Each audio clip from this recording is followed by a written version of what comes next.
Estamos de regreso en la red estatal, platicando, charlando, conversando con el diputado, coordinador de la bancada priista en el Congreso del Estado, el licenciado don Enrique Serrano. Oiga, aguas, no le van a ir a poner ahí también veladoras en el Congreso del Estado. No, posiblemente que sean sirios, por favor. Para que duren más, en el buen sentido de la palabra. No, posiblemente pues ahí en la Casa del Pueblo son bienvenidos todas las personas que quieran ir al Congreso y si quieren poner veladoras también.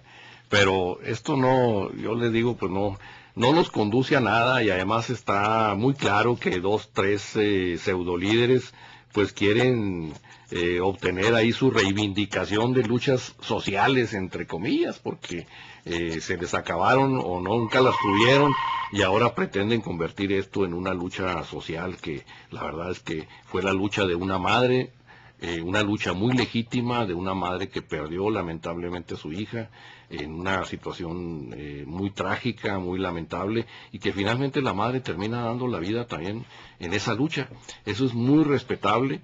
Y en ningún sentido cuestionamos esa lucha, al contrario, porque estas organizaciones no se acercaron con la señora cuando estaba ahí sola, de perdida para llevarle a comer, o llevarle una cobija, una carpa, una van donde pudiera pasar la noche y decirle, duerma usted allí y yo estaría aquí afuera velando su sueño durante 8 horas para que usted descanse. No, hasta que sucede la tragedia también tratan de convertir una lucha en una lucha política, lo que fue una historia familiar de tragedia, y la lucha de una mujer que dio su vida por esa lucha, ¿no? Mire, le manda a saludar la coordinadora de la fracción del Verde Ecologista, la diputada Brenda Ríos. Muchas gracias. Un saludo afectuoso para la coordinadora, una diputada muy brillante, junto con su compañera. Pero ese pobre de por sí se cree mucho y lo decía brillante. No. ¿Y trabajadora? Brillante y trabajadora, me consta, y puedo dar testimonio en ese sentido. Si en su vida ha trabajado, Brenda. Pues ahora sí está trabajando. Yo no tengo el gusto de conocerla, ahora me complazco de tener el honor de su amistad, y la verdad es que sí, excelente muchacha, además muy joven, y pues eso es importante, que participen los jóvenes en los congresos como ellas. ¿Sí? Y hay pocos jóvenes, Habemos pocos.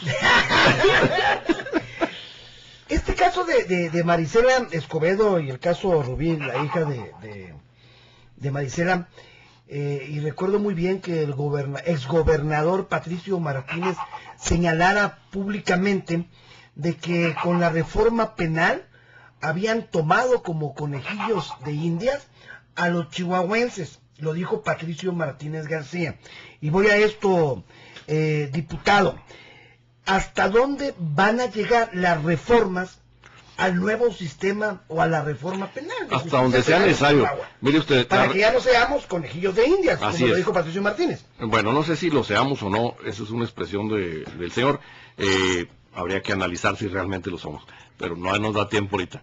Pero la cuestión de las reformas debe ser un tema permanente, o sea, no de esta legislatura, sino permanente de nuestra vida democrática, representativa que tenemos en nuestro país. La legislación tiene que ser dinámica.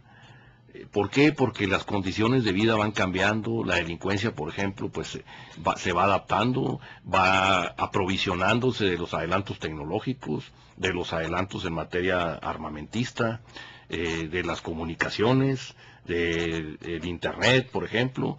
Entonces la legislación tiene que ser dinámica para estar siempre adelante de la delincuencia. Si no, nos quedamos obsoletos y comienzan a suceder este tipo de cosas que hemos vivido los chihuahuenses y los mexicanos en general en los últimos 2, 3 años. Entonces, ¿hasta dónde van a llegar las reformas? Hasta donde sea necesario, y posiblemente en esta legislatura no agotemos todas las posibilidades de reforma, y tendrá que ser permanente. Pues por eso existe un poder legislativo, para estar revisando constantemente el marco jurídico en la aspiración que tenemos como país, con instituciones, de estar mejorando el marco jurídico que nos permite la convivencia social. Pues haremos las reformas que sean necesarias, recibiremos iniciativas, ya lo mencionaba, de los otros 2 poderes, las procesaremos con oportunidad, y estamos revisando todo el marco jurídico dentro del cual inciden la mayoría de los delitos que más lesionan a la ciudadanía, ¿sí? Ya hemos dado muestras, tanto el titular del Ejecutivo como el Congreso, de tener voluntad para dar respuestas en materia legislativa. Ya se estableció la cadena perpetua, se configuraron delitos como el secuestro express, y así lo vamos a seguir haciendo hasta donde sea necesario. Pero no los han agarrado, nomás a 2 que 3. No le hace, pero los que vayan cayendo se van quedando. Eso sí ya es una garantía. Posiblemente no inhiba. Hay una tesis, o hay varias tesis en el sentido de que este tipo de penas no inhiben la comisión del delito, entre otros delincuentes. Pero lo que sí podemos garantizar es que el que caiga por ese tipo de delito ya se va a quedar adentro. Y esto es una garantía que la sociedad tiene, de que quien lo hizo y es detenido, cuando menos ese individuo no lo va a volver a hacer. ¿Por qué? Porque va a estar preso. En el presupuesto del 2011 se contemplan, vamos a decir, un gran presupuesto para seguridad pública. ¿Con esto le están cumpliendo a Chihuahua? Bueno, en materia presupuestal nunca vamos a poder cumplir. Siempre los recursos económicos van a ser escasos, siempre en nuestro país, y como sucede en el resto del mundo, salvo los países muy ricos, pues siempre van a ser escasos. Hay un esfuerzo importante por parte del Ejecutivo del Estado de proveerle al área de seguridad pública, a la Fiscalía especialmente, pues todos los elementos que demande quienes ahora tienen esa responsabilidad de persecución del delito. En el Congreso del Estado también no hemos regateado los apoyos que demanda el Ejecutivo y en este caso la Fiscalía para tener elementos técnicos, elementos humanos y elementos presupuestales en general que le permitan desarrollar mejor su trabajo. O sea, ese no va a ser un pretexto. De alguna manera, los recursos, lo más que se pueda, se seguirán destinando a materia de seguridad pública sin descuidar las otras áreas de atención del propio gobierno, como son pues la atención a la agricultura, por ejemplo, la ganadería, el Estado, que son fundamentales para Chihuahua, la promoción del desarrollo económico en general en otras áreas de manufactura, de turismo, como lo vimos el día de ayer que mencionábamos el aeropuerto. Todo ese tipo de cuestiones pues se van a seguir apoyando, pero bueno, hay un esfuerzo importante a pesar de que se están cancelando fuentes importantes de recursos para el propio gobierno, como la desaparición de la tenencia. Eso, desaparecer la tenencia, le va a costar al gobierno la no despreciable cantidad de 600 millones de pesos al año, que el gobierno va a tener que amortizar la falta de esos ingresos que ya los venía recibiendo desde toda la vida, haciendo economías en algunas dependencias, reduciendo el gasto corriente, o sea, sacrificando el gasto público para poder soportar esa falta de ingresos. Y qué bueno que se dio, y ahí se manifestó la voluntad del gobernador del estado, el cumplimiento de un compromiso que hizo desde su campaña de desaparecer este impuesto, en atención a una legítima demanda de los mexicanos que viene pues desde 1968.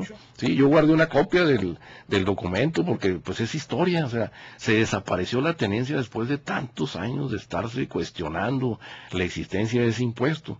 Finalmente llega el gobernador César Duarte y la desaparece definitivamente.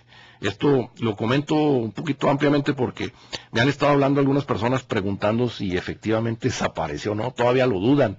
No, ya no, sí, a partir del 1 de enero. Pero ya no, nadie tenencia. paga tenencia y tampoco va a aparecer un impuesto nuevo que lo sustituya, porque también la perspicacia de la gente decía, no, pues que van a poner otro impuesto.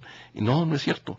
No vamos a poner otro impuesto, ni el gobernador ni en el Congreso tenemos esa intención de poner otro impuesto que lo sustituya. Simple y sencillamente desapareció y qué bueno que así haya sucedido. Es un apoyo muy importante para las economías familiares, sobre todo a principios de año, y es darle respuesta a una legítima demanda de la ciudadanía y darle cumplimiento a un ofrecimiento formal que hizo el gobernador cuando fue candidato. Por un lado, el gobierno deja de percibir de la tenencia arriba de 600 millones de pesos, pero por otro lado, pues se topan con la sorpresita de que les dejaron una deuda de más de 13,000 millones de pesos. ¿Cómo la van a subsanar? Bueno, esto realmente no es... ¿Chihuahua está en quiebra, diputado? Para nada, eso es totalmente falso. Se ha querido manejar desde el centro de la República, por no decir alguna oficina del gobierno federal, la imagen sesgada de que el gobierno de Chihuahua tiene un alto nivel de endeudamiento, y esto es totalmente falso. En el Congreso del Estado, a través de la Auditoría Superior del Congreso y los propios diputados, hemos revisado el estado financiero que tiene el gobierno del Estado y no hay tal. Aquí se le sumaron elementos y cifras que hay que descontarlas de las cifras que maneja así en forma global el propio gobierno federal, porque no es precisamente esa cifra lo que el gobierno del Estado debe. El nivel de endeudamiento del gobierno del Estado es perfectamente manejable. Corresponde sus obligaciones a cerca del 1% del presupuesto. Entonces realmente no es ni siquiera una afectación fuerte que tenga en términos presupuestales sus obligaciones financieras en materia de abono a capital y pago de intereses. Realmente el Estado tiene capacidad todavía muy superior para adquirir más endeudamiento. No quiere decir que lo vaya a hacer, simple y sencillamente lo menciono para describir más todavía y con mayores elementos la capacidad financiera del gobierno y pues el estado saludable de sus finanzas, porque se pretendió mandar esa imagen desde el centro. Curiosamente se hizo lo mismo con otros gobiernos priistas nada más de la República Mexicana. Esto como que anticipa así cuestiones de campaña, ¿sí? De querer ir preparando escenarios, el terreno para las elecciones del 2012. Y se utiliza el manejo de cifras, sí, pero se utiliza en forma sesgada. Hay un manejo ahí sesgado de esas cifras.